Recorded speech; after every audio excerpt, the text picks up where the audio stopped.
இந்த வீடியோவில் என்ன பார்க்க போகிறோன்னா 2 hidden if ஃபங்க்ஷன் தான் பார்க்க போகிறோம். அதுக்கு முன்னாடி நம்ம சேனலை சப்ஸ்கிரைப் பண்ணாதவங்க சப்ஸ்கிரைப் பண்ணிக்கோங்க. வாங்க வீடியோக்குள்ளே போகலாம். Function 1 formula ID.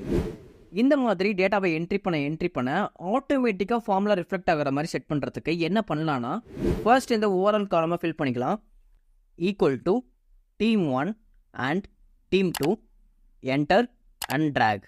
இப்போ டேட்டா இல்லாத இடத்துல 0 ரிஃப்ளெக்ட் ஆகுது. இந்த 0 எல்லாத்தையுமே ஹைட் பண்ணணும்.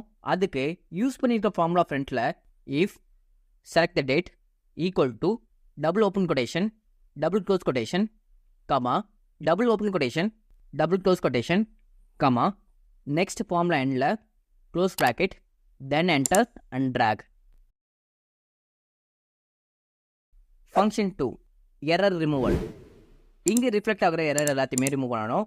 அதுக்கு யூஸ் பண்ணியிருக்க ஃபார்முலா ஃப்ரண்ட்டில் if error open bracket next formula எண்டில் comma double open quotation I1 double close quotation close bracket then enter and drag. இப்போ உங்களுக்கு ஐஃபோன் பதிலாக வேறு ஏதாவது வேணும்னா, ஃபார் எக்ஸாம்பிள் 0னா double open quotation I1 double close கொட்டேஷனை ரிமூவ் பண்ணிவிட்டு 0 என்ட்ரி பண்ணிக்கோங்க. Then enter and drag. Subscribe for more.